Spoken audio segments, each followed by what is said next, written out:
Hello there, स्वागत है आपका हमारे चैनल सुपर हीरो कॉप्स में, जहां आप अपने फेवरेट सुपर हीरोज का कंटेंट देख सकते हैं। तो आज हमारी टॉप 10 लिस्ट में हम उन हीरोज की बात करेंगे जो इविल बन गए। तो अब हमारे हीरोज हादसों की वजह से इविल बने या मजबूरी में, ये जानने के लिए आपको देखना पड़ेगा हमारा ये वीडियो। और अगर आप नए हैं तो हमारे चैनल को सब्सक्राइब करें और हमारे बाकी वीडियोस चेकआउट करना ना भूलें। सुपर हीरोज आम लोगों की मदद करने के लिए कभी पीछे नहीं हटते और लोग उन्हें होप की नजर से देखते हैं, पर कभी कभी ये होप एक बुरे सपने में बदल जाती है। कॉमिक्स की दुनिया में हीरोज के साथ कई सारे इवेंट्स हुए हैं। कुछ इवेंट्स उन्हें हीरो बना देते हैं और कुछ उन्हें विलेन बनने पे मजबूर कर देते हैं। तो आज हम देखेंगे उन सुपर हीरोज को जो विलेन बन गए। So let's begin. हमारे नंबर 10 पर आती है मैग्नीटो की बेटी स्कारलेट विच। अपनी साइकिक पावर्स से वो काफी तबाही मचा सकती है। जाने की मार्वल की अवेंजर्स डिसअसेंबल स्टोरी लाइन में वैंडा एके स्कारलेट विच के ट्विन बेटे मर जाते हैं, जो एक्चुअली वो अपने मैजिक से बनाती है। जी हाँ, आपने सही सुना, एक जादूगरनी जिसका पति एक एंड्रॉइड है और उनके मैजिकल बच्चे होते हैं जो मर जाते हैं। पर उसे लगता है कि उनकी मौत के पीछे अवेंजर्स का हाथ है और ये गम उसे पागल बना देता है और वो तबाही शुरू कर देती है। वो अपने पावरफुल मैजिक से पूरे एवेंजर्स के मेंशन को तबाह कर देती है और उस एक्सप्लोजन में हॉकाय, एंटमैन और यहाँ तक कि विजन की भी मौत हो जाती है। और इसके बाद भी वो रुकती नहीं और आगे जाकर वो house of M story line में, जो इसी स्टोरी का सीक्वल है, उसमें वैंडा अपनी बेहिसाब पावर्स का सबूत देती है।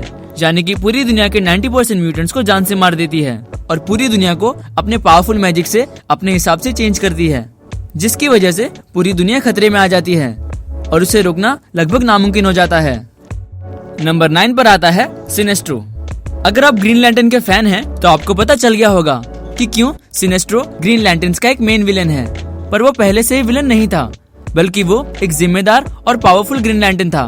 जी हाँ, आपने सही सुना, येलो लैंटर्न्स के लीडर के पहले सिनेस्ट्रो एक ग्रेट ग्रीन लैंटर्न था। पर धीरे धीरे उसके बिहेवियर में चेंज होने लगा और क्रिमिनल्स को वो जान से मारने लगा और आम लोगों पर वो अपनी धाक जमाने लगा। जब बाकी ग्रीन लैंटर्न्स को ये बात पता चली, तब वो सिनेस्ट्रो को अपने इस बर्ताव की वजह से लैंटर्न कम्युनिटी से निकाल देते हैं। पर सिनेस्ट्रो को ये बात हजम नहीं होती और तब उसके मन में बदले की भावना जागती है और वो खुद की एक नई टीम बनाता है, यानी कि एक नई लैंटर्न कॉर्प्स, जो है येलो लैंटर्न कॉर्प्स, जिसे पावर मिलती है फियर से। इस लैंटर्न कॉर्प को उसने नाम दिया सिनेस्ट्रो कॉर्प्स और वो और उसकी पूरी टीम हमेशा के लिए विलेन बन गए और अपनी टीम के साथ उसने गैलेक्सी में काफी तबाही मचाई। नंबर 8 पर आता है डेयरडेविल। डेयरडेविल अपनी सिटी का एक फियरलेस प्रोटेक्टर होता है और अपने पिता के मौत के बाद वो द मैन विदाउट फियर बन जाता है और ऐसा और किसी के साथ ना हो, इसीलिए वो अपनी पावर्स का इस्तेमाल मासूमों की जान बचाने में करता है। पर जब उसे एक निंजा आर्मी यानी कि द हैंड का कंट्रोल मिलता है, तब उस टीम की मदद से वो अपनी सिटी को क्राइम फ्री करने की सोचता है। दरअसल द हैंड एक निंजास की आर्मी होती है जिसे डेयरडेविल लीड करता है। पर कंट्रोल मिलने के बाद उसके बिहेवियर में चेंजेस आने लगे और वो अपने क्राइम की इस फाइट को एक नए लेवल तक लेके गया। यानी कि वो अपनी सिटी के बीच में अपने हेडक्वार्टर्स बनाता है, जहां वो सारे क्रिमिनल्स को अपने तरीके से पनिश करता है। और यही नहीं, वो अपने मेन विलन यानी कि बुलजाई को भी जान से मार देता है और वो अपनी सिटी को और अपने लोगों को खुद के हिसाब से काबू में करने लगा। पर आगे जाकर हमें पता लगा कि डेयरडेविल का एक विलन डीमन ने उसका माइंड कंट्रोल किया हुआ था। पर कुछ समय के लिए डेयरडेविल इविल बन चुका था। नंबर 7 पर है wonder woman. The Amazonian queen wonder woman को दुनिया ट्रुथ का सिंबल मानती है। वो हमेशा अपनी पावर्स लोगों को बचाने में यूज करती है। अगर वॉर दो कंट्रीज के बीच में हो या दो टीम्स के बीच, वंडर वुमन ने हर बार खुद को साबित किया है। पर डीसी की एक स्टोरी लाइन में हमें उसका एक अलग रूप देखने मिला, यानी कि डीसी की फ्लैश पॉइंट। उसमें हमने देखा कि वंडर वुमन वो नहीं रहती जिसे हम जानते थे, बल्कि वो जस्टिस लीग का एक मेंबर एक्वामैन को हराकर पूरी दुनिया पर कब्जा करना चाहती थी। और ये तबाही वो अकेले नहीं मचाती, बल्कि अपनी पूरी टीम यानी कि अमेजोनियंस के साथ मचाती है। और इस स्टोरी में वंडर वुमन की इविलनेस इतनी आगे बढ़ जाती है कि वो द किंग ऑफ एटलांटिन एक्वामैन की वाइफ मेरा को भी जान से मार देती है। और उसकी इविलनेस सिर्फ वहीं स्टॉप नहीं होती, उसने अपनी राह में आने वाले हर एक शख्स को जान से मार दिया, यहाँ तक कि स्टीव ट्रेवर को भी और बिली बैटसन जैसे बच्चे को भी जान से मार दिया और वो पूरी दुनिया के लिए खतरा बन जाती है। नंबर 6 पर आता है the first Avenger captain America.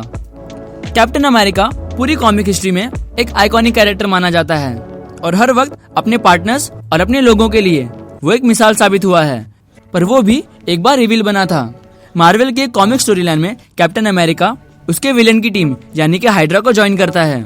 और जैसे कि आपको पता होगा कि हाइड्रा एक बहुत ही बड़ी इविल ऑर्गेनाइजेशन है।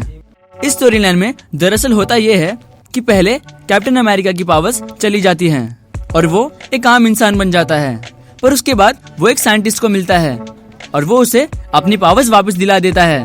पर बाद में हमें पता चलता है कि वो साइंटिस्ट दरअसल हाइड्रा के लिए काम करता था और कैप्टन को पावर्स देने के पीछे उसका अपना इविल मकसद था। कैप्टन अमेरिका को अपनी पावर्स तो फिर से मिल जाती हैं, पर उसके बदले वो साइंटिस्ट कैप्टन के दिमाग को कंट्रोल कर लेता है और उसे अपने गंदे कामों के लिए यूज करता है, जिससे देखा जाए तो वो टेक्निकली इविल बन गया। नंबर 5 पर आता है ग्रीन लैंटर्न हाल जॉर्डन। अपने ग्रीन रिंग के साथ ग्रीन लैंटर्न्स पूरे गैलेक्सी के प्रोटेक्टर्स बनते हैं। और अगर प्लेनेट अर्थ की बात करें तो यहाँ कई सारे ग्रीन लैंटर्न्स होते हैं, पर उनमें से सबसे फेमस और वेल नोन है हैल जॉर्डन। अपनी टीम के साथ मिलकर उसने अर्थ को ही नहीं बल्कि गैलेक्सी को भी कई बार बचाया है। पर एक इवेंट में ये प्रोटेक्टर एक डिस्ट्रॉयर बन जाता है, यानी कि जब हैल जॉर्डन की अपनी पूरी सिटी तबाह हो जाती है तब उसमें कई लाखों लोग मारे जाते हैं, जिसमें उसके करीबी लोग भी शामिल थे। तब उनकी मौत का हैल पर काफी गहरा असर पड़ता है और हैल जॉर्डन पागल हो जाता है और उसकी मैडनेस इतनी बढ़ जाती है कि वो अपनी रिंग से अपनी सिटी और मरे हुए लोगों को फिर से बनाने और जिंदा करने जाता है, जो गार्डियंस के रूल्स के खिलाफ है। और गार्डियंस उसके इस बर्ताव की वजह से उससे नाराज हो जाते हैं और वो हाल से उसकी रिंग ले लेते हैं, पर हाल ऐसा होने नहीं देता। हैल जॉर्डन बहुत से ग्रीन लैंटर्न्स को मार देता है और उनके पास से उनकी रिंग्स ले लेता है और उसमें काफी पावर्स आ जाती हैं और यहाँ तक कि वो मेन लैंटर्न कोर की भी पावर ले लेता है और वो अपने पैरालेक्स नाम के एक विलन के साथ मिल जाता है और एक पावरफुल विलन बन जाता है और आगे जाकर वो स्पेक्टर भी बन जाता है। नंबर 4 पर आता है रेड हुड। बैटमैन के रॉबिन्स आज तक के सबसे सक्सेसफुल साइडकिक्स रहे हैं और बैटमैन का एक रॉबिन यानी कि जेसन टॉड इस लिस्ट में आता है। 1980s में जेसन टॉड ऑडियंस को कुछ खास पसंद नहीं आया था, तो कॉमिक राइटर्स ने डिसाइड किया कि वो कॉमिक फैन से वोट लेकर डिसाइड करेंगे कि इस रॉबिन को यानी कि जेसन टॉड को मार दिया जाए या नहीं। और मेजॉरिटी फैंस ने जेसन टॉड को मार देने के लिए वोट किया और उस कॉमिक सीरीज में जेसन टॉड को मार दिया गया। पर जैसे कि हमें पता है कि कॉमिक्स में लोग ज्यादा देर तक डेड नहीं रह सकते, तो वैसे ही कुछ ही सालों बाद जेसन टॉड को एक नया रूप दिया गया और उसे फिर से कॉमिक्स में इंट्रोड्यूस किया। पर इस बार वो एक नया कैरेक्टर बन के सामने आया यानी कि रेड हुड। पर रेड हुड बैटमैन की तरह सुपर हीरो नहीं होता, वो अपने दुश्मनों को गन से मार देता है और वो अपनी सिटी का एक मोस्ट वांटेड गैंगस्टर बन गया और अपने इस नए रूप में वो बैटमैन का एक विलन बन गया। और आगे जाकर रेड हुड एक पॉपुलर और फैन फेवरेट कैरेक्टर बन गया और रेड हुड फिर से बैटमैन की टीम को ज्वाइन कर लेता है। नंबर 3 पर आती है फीनिक्स। जीन ग्रे एके फीनिक्स एक्समैन की फाउंडिंग मेंबर तो है ही, पर वो पूरे मार्वल कॉमिक्स की सबसे ग्रेटेस्ट कैरेक्टर्स में भी आती है। जीन ग्रे सबसे पावरफुल म्यूटेंट्स की लिस्ट में आती है और वो हमेशा अपनी टीम एक्समैन के साथ मिलकर दुनिया को बचाती है। लेकिन कॉमिक्स में एक बार जीन ग्रे अपनी टीम को बचाने के लिए पूरी ताकत लगा देती है और तब वो मारी जाती है। पर जैसे कि हमें पता है कॉमिक्स, और वो फिर से जिंदा हो जाती है और उसे एक नया रूप मिल जाता है और तब वो बनती है फीनिक्स। उसके पास अपने इस रूप में बहुत सी पावर्स आ जाती हैं, पर वो पावर्स इतनी ज्यादा होती हैं कि वो उसे कंट्रोल नहीं कर पाती और वो इविल बन जाती है और तब उसे अपना इविल नाम मिलता है यानी कि डार्क फीनिक्स। अपनी पावर्स को और बढ़ाने के लिए वो एक सन जितने स्टार की पूरी पावर को एब्जॉर्ब कर लेती है, जिससे बहुत से एलियंस मर जाते हैं। उसके साथ साथ वो बहुत से हीरोज को भी मार देती है, पर आखिरकार जीन ग्रे अपने आप को ही मार देती है। नंबर 2 पर आता है हल्क। वैसे तो अपने रेस की वजह से हल्क बहुत बार आउट ऑफ कंट्रोल हुआ है और तबाही मचाई है, और इसका परफेक्ट एग्जांपल होगा वर्ल्ड वॉर हल्क। इस स्टोरी लाइन में हल्क एक प्लेनेट पर जाता है जिसका नाम होता है प्लेनेट सकार, और उस प्लेनेट पर एक एक्सप्लोजन होता है जिसमें उसकी प्रेग्नेंट वाइफ मर जाती है और हल्क को लगता है कि इसके पीछे एवेंजर्स का हाथ है। तो गुस्से में भरा हल्क पूरे एवेंजर्स को खत्म करने आ रहा होता है। पहले तो वो ब्लैक बोल्ट और आयरन मैन को बुरी तरह से मारता है और फिर वो बहुत से एवेंजर्स को एक साथ घायल कर देता है और एवेंजर्स के हर एक मेंबर के साथ साथ वो एक्समैन के हर एक मेंबर्स को भी मारता है और उसे रोकना लगभग नामुमकिन था। और हल्क का गुस्सा इतना बढ़ जाता है कि वो अपने एक कदम से अर्थक्वेक ला देता है। इस स्टोरी लाइन में हल्क पूरी तरह एविल नहीं था, उसे बस बदला लेना था। पर सुपर हीरोज को मारना जो अपने ही फ्रेंड्स हो, ये एक सुपर हीरो के लिए गलत बात है।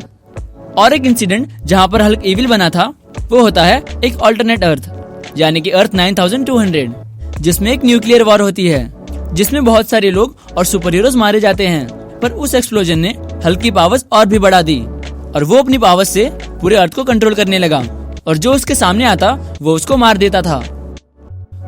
और नंबर 1 पर है सुपरमैन। सुपरमैन जैसा आइकॉनिक कैरेक्टर एक विलन के रोल में अच्छा नहीं लगता, पर इनजस्टिस स्टोरी लाइन में सुपरमैन को कई सिचुएशन ने बुरा बनने पर मजबूर कर दिया। जैसे कि सबसे पहले उसके फ्रेंड जिमी ओल्सन की डेथ, और उसके बाद उसके पूरे शहर मेट्रोपोलिस की तबाही, और सबसे ज्यादा उसके प्रेग्नेंट वाइफ की डेथ। ये सारे इंसिडेंट ने उसे गुस्से से भर दिया और वो इतना गुस्सा हो जाता है कि वो जोकर को जान से मार देता है, जो इसके पीछे की असली वजह थी। पर ये एक कदम पूरी दुनिया के लिए भारी पड़ गया। वो सोचता है कि इस पूरी दुनिया को वो खुद सुधारेगा, और वो भी अपने हिसाब से। पर दुनिया को सुधारने के बजाय वो उसे कंट्रोल करने लगा। सुपरमैन इतना अंधा हो चुका था कि अब वो धीरे धीरे इविल बन रहा था, इतना कि वो विलन्स के साथ साथ हीरोज और अपने साथियों को भी जान से मारना शुरू कर देता है, जैसे कि Shazam, Green Arrow, Hercules, Martian Manhunter और कई सारे। वो इतना एविल बन जाता है कि वो अपने दोस्त के खिलाफ होकर दुश्मनों से हाथ मिला लेता है। सो गाइस, हमने देखा कि कैसे हमारे हीरोज अपने अलग अलग कारणों की वजह से एविल बन गए। कुछ हीरोज अपनी पावर्स से अंधे हो गए तो कुछ को सिचुएशन ने बना दिया। तो कमेंट करिए कि कौन सा कैरेक्टर आपको सबसे खतरनाक लगा और क्यों। और हाँ दोस्तों, अगर आपको सुपर हीरो कंटेंट पसंद है तो हमारे बाकी वीडियोस चेकआउट करना ना भूलें।